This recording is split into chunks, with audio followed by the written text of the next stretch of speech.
जय मां इंद्राक्षी। इंद्राक्षी धाम में दर्शकों आप सभी का हम हार्दिक स्वागत करते हैं।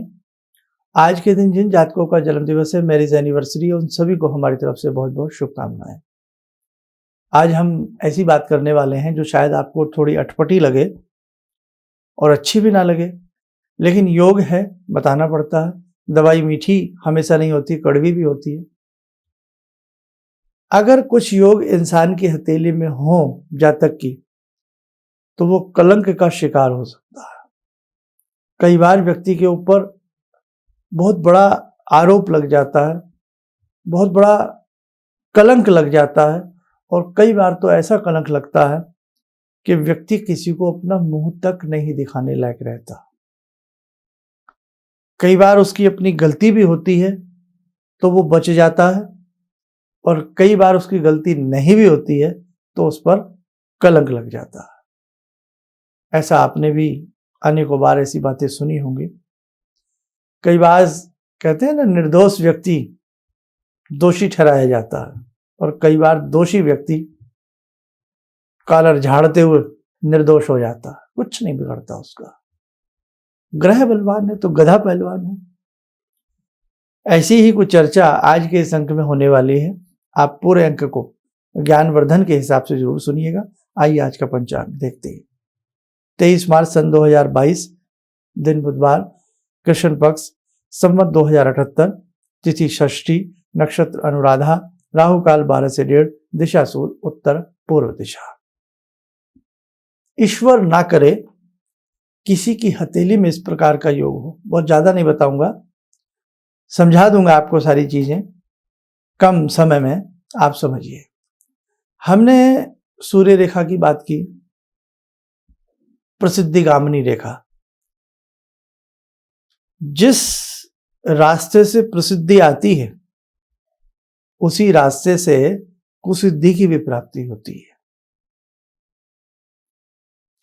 एक ताला जहां से बंद होता वहीं से खुलता भी है। ऐसे ही आपकी हथेली की रेखाएं हैं। अब रेखाएं क्या हैं? रेखाओं में पहचान करनी पड़ती है कि कैसी रेखा है, इस व्यक्ति के साथ जीवन में किस प्रकार की घटनाएं घट सकती है। बहुत लोगों को सजा हो जाती है, जेल यात्राएं करनी पड़ती हैं। जेल यात्राओं का योग भी अगर हम जन्म पत्रिका की बात करें तो कई बार पंचम भाव से, सप्तम से और अष्टम भाव से भी जेल यात्रा का योग देखा जाता है। प्रसिद्धि अप्रसिद्धि भी आपकी कुंडली में छिपी होती है। अब आपकी हथेली में जो हमने कलंककारी योग की बात कही, ये रवि उंगली है, इसको अनामिका उंगली जिसको कहते हैं, रिंग फिंगर। इसके नीचे यहां ये होता है, क्या होता है? सन माउंट, सूर्य पर्वत। सूर्य पर्वत के ऊपर बड़ा सा काले रंग का घेरा हो, सबके साथ नहीं होता, और आप अपनी हथेली में देख के डरिएगा भी मत। कई बार कोई चोट का निशान हो सकता है, कोई बचपन में चोट लगी हो, कोई लगी हो। इसलिए ऐसे योग बताते समय 100 बार सोचना पड़ता है कि कोई मन में खाली पीली का वहम ना पाल ले, समझे? इसलिए मैं नकारात्मक चीजें आपके समक्ष बहुत कम प्रस्तुत करता हूं, लेकिन एक सब्जेक्ट है, सब्जेक्ट के हिसाब से मैं आपको बता रहा हूं कि यहां पर कुंदुक का चिन्ह की तरह ही बिल्कुल काला काला सा आवृत्त वाला चिन्ह हो, और यहां पर क्रॉस का निशान बना हो। सूर्य पर्वत क्रॉस के निशान में, सूर्य रेखा क्रॉस के निशान में तब्दील होती हो, और जहां ये मंगल क्षेत्र है आपका, ये बिल्कुल ही मंगल क्षेत्र लुंज पुंज हो। अब वो समझना पड़ेगा, हमारे मंगल वाले एपिसोड कभी पुराने देख करके या कभी बाद में और देंगे, उन्हें समझ करके। ऐसी स्थिति में 32 वर्ष की आयु के आसपास व्यक्ति के ऊपर कोई दोषारोपण बड़े किस्म का हो सकता है। कई बार कुंदुक का चिन्ह, काली आवृत्ति नहीं भी होती, लेकिन सूर्य पर्वत पर बिल्कुल क्रॉस, लेकिन क्रॉस अलग से नहीं, सूर्य रेखा से ही मिलकर के क्रॉस बनता हो, और सूर्य रेखा बहुत ही छोटी सी वहां पर हो और उसके मरकरी माउंट के ऊपर भी यहाँ पर क्रॉस की आकृति बनती हो, मंगल ए भी और मंगल बी भी, दोनों मंगल उस व्यक्ति के कमजोर हों। ऐसी स्थिति में भी हमने देखा है कि व्यक्ति कई बार दोषारोपित उसके ऊपर बड़े किस्म का हो जाता है। अब एक चीज और सुनिए, चंद्रमा मन है, चंद्रमा आपका बहुत वीक है, चंद्रमा के ऊपर अत्यधिक त्रिभुज, चंद्रमा के ऊपर अत्यधिक क्रॉस, चंद्रमा के ऊपर कुछ खड़ी लाइनें ज्यादा हों और शुक्र पर्वत भी उस व्यक्ति का बिल्कुल खराब हो और राहु से युतिबद्ध हो, यहाँ राहु होते हैं ऊपर, राहु का झुकाव हो या सूर्य शुक्र का झुकाव राहु की तरफ हो और साथ में सूर्य पर्वत पर कुंदुक का चिन्ह हो, ऐसा व्यक्ति अपनी ही गलती से कलंक का ठीकरा अपने ऊपर फुड़वा लेता, यानी कि उसकी स्वयं की गलती होती है। चंद्रमा पापी हो गए, मन पापी हो गया, शुक्र अच्छे नहीं हुए, तो शुक्र चंद्र राहु शुक्र की युति और साथ में सूर्य अपयश के गामी हो गए, तो वो व्यक्ति जीवन में गलती करेगा ही करेगा। कई बार व्यक्ति रिश्वत लेता हुआ पकड़ा जाता है, सारे ऑफिस में थूथू हो जाती है, सारी कॉलोनी में समाज में थूथू हो जाती है। कई बार व्यक्ति इतना डौरी का दहेज का इतना लोलुप हो जाता है कि साहब व्यक्ति कुछ भी नहीं समझता, अंधा हो जाता है, इतना दहेज मांगता और कई बार प्रताड़ना का या इस प्रकार की चीजें उसके ऊपर हावी हो जाती हैं। पूरे कॉलोनी में सब जगह उसकी हवा उड़ जाती है कि साहब इसने ऐसे दहेज मांगा। कई बार शादी की रात में मंडप सजा हुआ हाथापाई हो जाती है। नाना भांति के योग में गलती अपनी होती है, वो माने ना माने वो बात अलग होती है। तो इसीलिए अगर ऐसा योग है तो व्यक्ति स्वयं जिम्मेदार उस योग का होता है। बाकी देखो भाई, कोई चोर ये तो कहता नहीं है कि मैंने चोरी की है, वो लास्ट तक यही लड़ता रहता है, साहब मैंने कुछ नहीं किया, है ना। वो तो पुलिस की कार्रवाई और उनका जब डंडा गूंजता है तो कहते हैं ना, डंडे के सामने तो भूत भी नाच जाते हैं।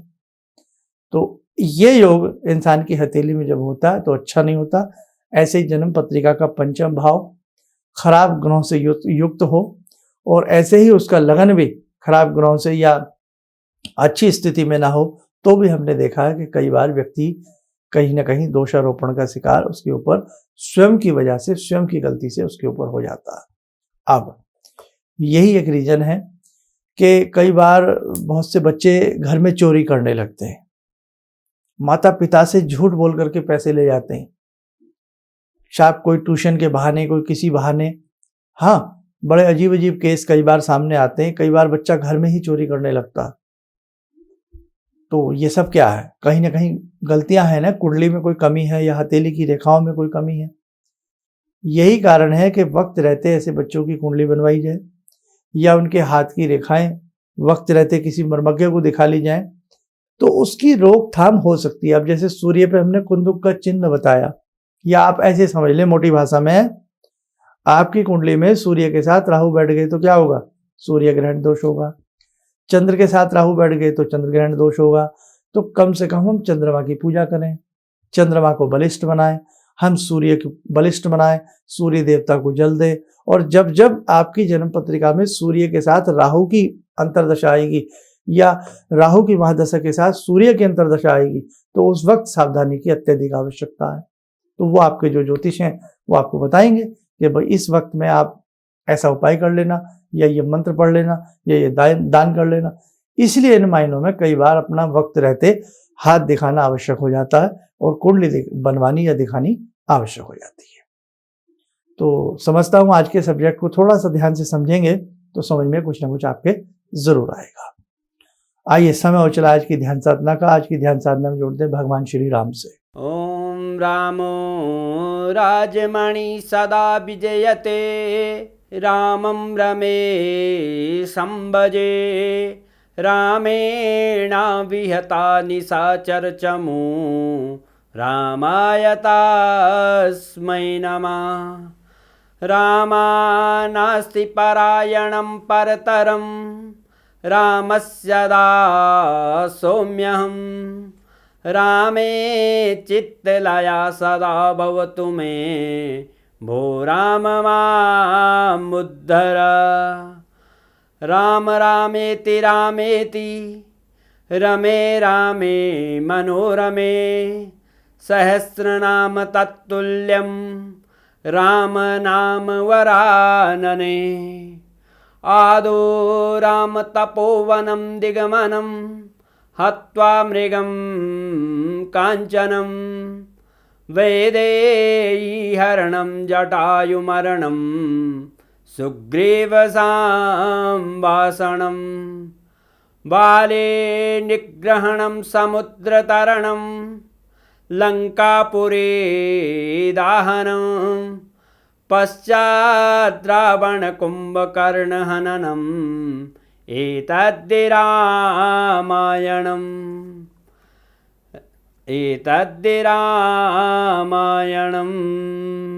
कवच बना लें, ध्यान करें, राम जी का शुभ आशीष हम सबके ऊपर बरस रहा है।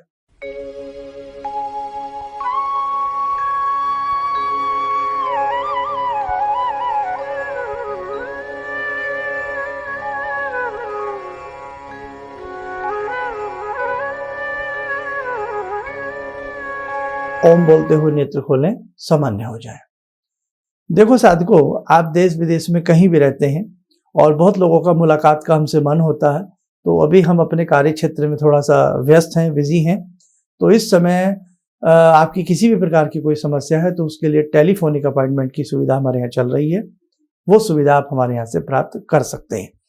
और बाकी और बहुत सारी बातें हैं जो आपके संग शेयर करनी है। आप हमारा कार्यक्रम यूं ही रोज प्रतिदिन देखते रहिएगा। स्वस्थ रहें, सुखी रहें, इन्हीं शुभकामनाओं के साथ हम अपनी वाणी को विराम देते हैं। जय मां इंद्राक्षी। जहाँ तक मेरा व्यक्तिगत अनुभव रहा है, मैं फर्श पर पड़ा था, आज गुरुजी की कृपा से अर्श पर हूँ। गुरुजी ने एक मंत्र जब पहली बार मिला था तो मैं ऐसी परिस्थिति में गिरा हुआ था कि मेरे को ये लगता था कि मैं जिधर भी जाऊँ मेरे तरफ एक तरफ कुआं एक तरफ खाई वाली स्थिति मेरे साथ थी। और गुरुजी ने वहाँ उस वक्त तो मेरे को 2 मंत्र दिया कि इसका आप पाठ शुरू करो, और 2 दान की सामग्री बताई थी और उसको मैंने शुरू किया। और उसके बाद से उस वक्त से लेकर आज तक मैं फिर जिस स्थिति में था वो पीछे मुड़कर मैंने नहीं देखा। किसी भी समस्या के समाधान के लिए मिले प्रसिद्ध हस्तरेखा एवं वास्तु विशेषज्ञ प्रोफेसर धर्मेंद्र शर्मा जी से। नोट: शिविर में भाग लेने हेतु एवं व्यक्तिगत रूप से मिलने के लिए कॉल करने का समय सुबह 10 बजे से शाम 6 बजे तक। हमारे विभिन्न ज्ञानवर्धक कार्यक्रम देखने के लिए आप हमें अभी सब्सक्राइब करें, बेल आइकन को प्रेस करें ताकि आप देख सकें हमारा कार्यक्रम सबसे पहले। और अधिक जानकारी के लिए फेसबुक पेज को लाइक करना न भूलें।